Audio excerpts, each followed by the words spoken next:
Good morning students. Welcome back to online classes of session 2020-21. I'm your social teacher Mrs. Deepti Paul and I hope you all know me. I hope you all are fine and safe and completed all your vacation homework. Now come to our lessons. In April we had completed 3 lessons. Lesson number 1.1, the Northern Mountain, 1.2, the Northern Plains, and 1.3, the Western Desert. And you all will get the notes of these lessons.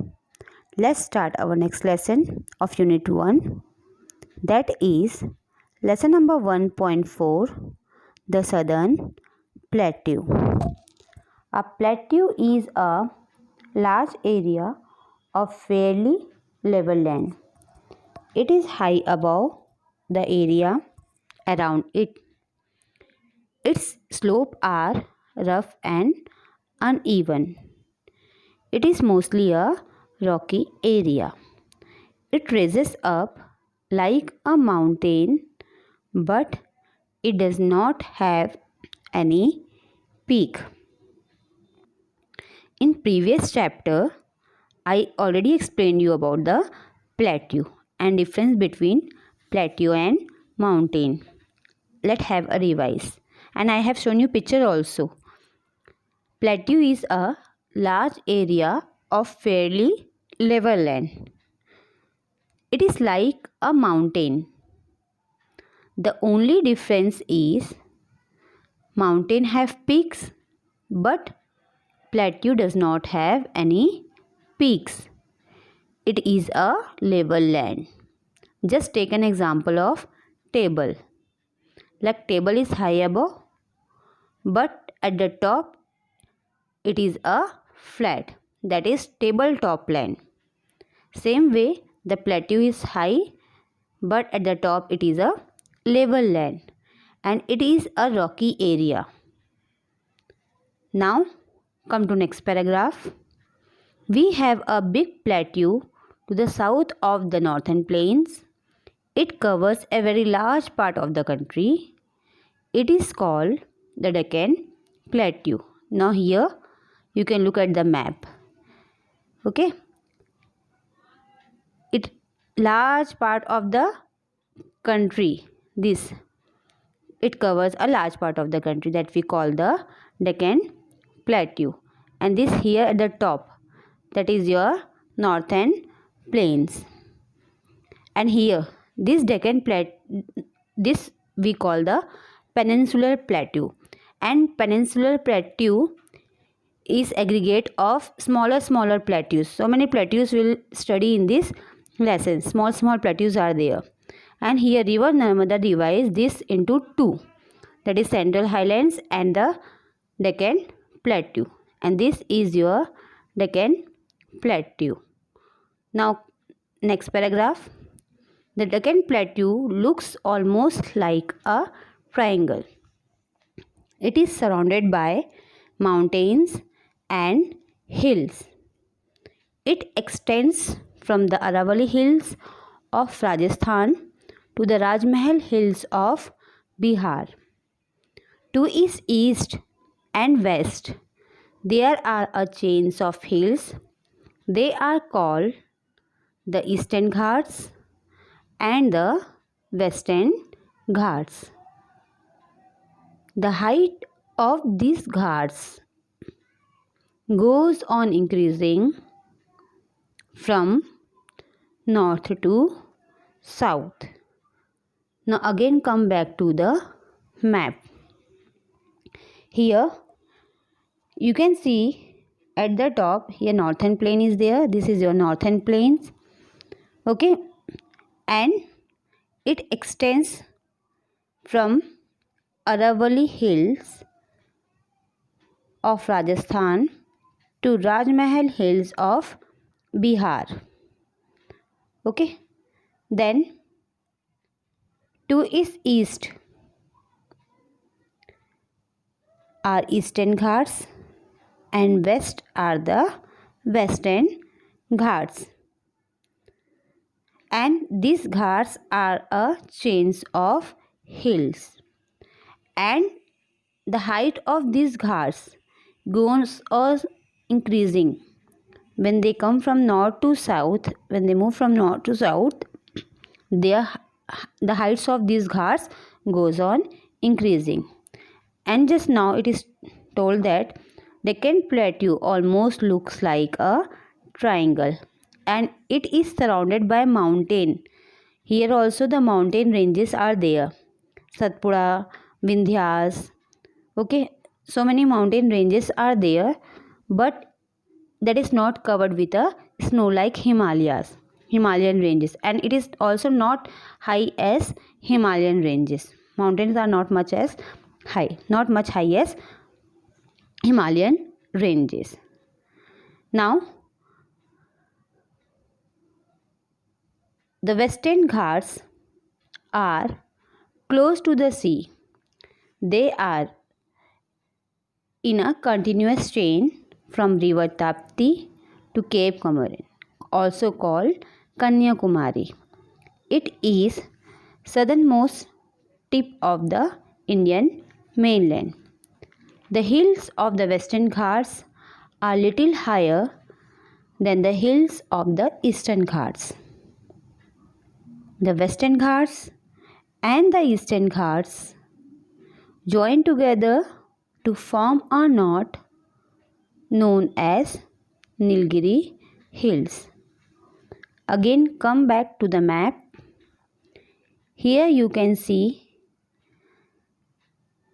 the Western Ghats are close to the sea, that is your Arabian Sea, and the Eastern Ghats are not much close to the Bay of Bengal.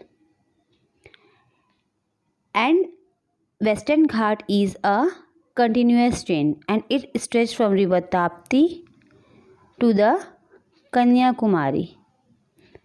Same way, Eastern Ghats stretch from river Mahanadi to Nilgiri Hill, and they both join together at Nilgiri Hill and form a knot. And Deccan Plateau have a eastward slopes. Eastward slope means when they come to the north to south. At the north they have the west side slopes. That's why like this. But when they come to the south side, they have a eastward slope. They tilt towards eastward like that. Okay, that's why some of the rivers flow to the Bay of Bengal. And when we talk about the Eastern Ghats and Western Ghats, Eastern Ghats is not in a continuous chain, means it is irregular chain, but Western Ghats are in a continuous chain of hills, and the mountain ranges, the ghats, are higher than the Eastern Ghats. The Western Ghats are higher than the Eastern Ghats. And one more thing, let me explain you about the ghats. What do you mean by ghats? In previous chapter, I explained you about pass in lesson number 1.1. That pass is a natural gap between mountain ranges that allow people to go across. So, ghat is same the pass. Ghat is nothing but it is a pass. As when people go from the mountain ranges, it is difficult for them. So, there is a natural gap in between the mountain ranges that allow the people to go across. And that is nothing, that is only the ghats, and we call it as a pass. Now, come to the land surface of the Deccan Plateau. The southern plateau is not very fertile. The color of its soils differ from area to area. It is black in the northwestern parts of the plateau. In other parts, it is yellowish or red. The Deccan Plateau has a general eastward slope. That is why most of the rivers rising from the Western Ghats flow towards the east. Godavari, Krishna, Tungbhadra and Kaveri flow into the Bay of Bengal, and the Narmada and Tapti flow into the Arabian Sea.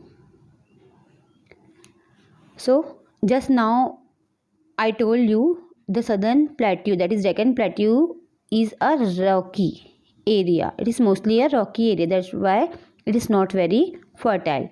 And the colors of its soils differ from place to place, area to area. Somewhere it will be a black, somewhere it will be red, like that. Okay. So, and it has a general eastward slope. Just now I explained you that it tilted towards the east side here like this. Okay. So that is why the river of the Western Ghats flow, like Godavari river is there, Krishna river is there, Kaveri river is there. They flow into Bay of Bengal. But Narmada and Tapti flow into Arabian Sea. Okay. Now the Deccan rivers are rain-fed. They get water mostly during the monsoons. They dry up in summer when there are no rains. Some of these rivers have big waterfalls on their way. These waterfalls help in producing electricity. The Deccan Plateau can be divided into 4 parts: the northwestern part, the northeastern part, the central part, and the southern part. Okay, so the Deccan rivers are rain fed. Just now I explained you there also mountain ranges are there, but they are not covered with snow like the Himalayan ranges. Because the Himalayan ranges are always covered with snow and they keep melting, so that the rivers have plenty of water all the time. But here the Deccan rivers are rain fed.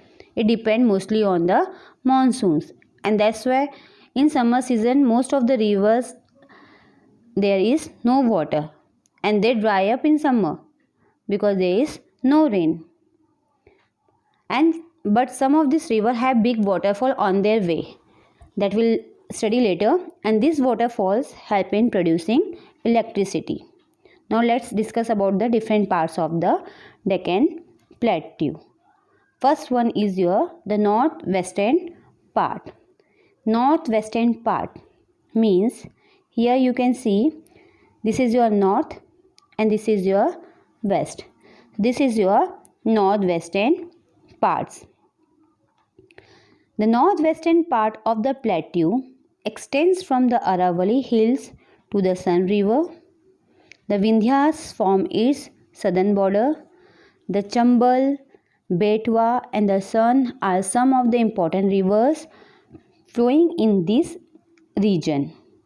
This river flow northward to meet the Yamuna and the Ganga. The Malwa Plateau is a part of this region. It has rich black soil. The main crops of this plateau are cotton, wheat and oilseeds. Here the summers are extremely hot and the winters are extremely cold. Bhopal and Ujjain are the major cities of this region. So, come to the map. Here, the northwestern part extends from the Aravalli hills to the Sun River, and Vindhyas make its border. It is also a range. The Chambal, here you can see Chambal River, Betwa River, Sun River are some of the important rivers flowing in this region.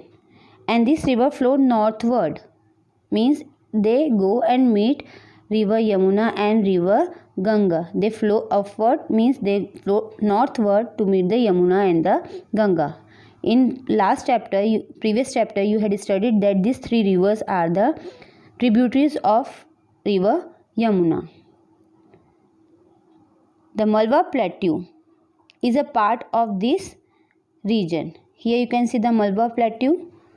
It is a part of this region, and you will find here the black soil. It has a rich black soil, and you know that the black soil is good for growing cotton, sugarcane, wheat. Okay, so the main crops of this plateau are the cotton, wheats and oilseeds. And in this region, summers are extremely hot.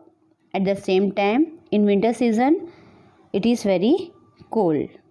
Bhopal, Ujjain, Indore are the major cities of this region. I hope that much is clear.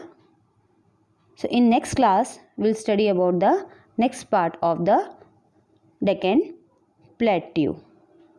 That's all for today. Thank you.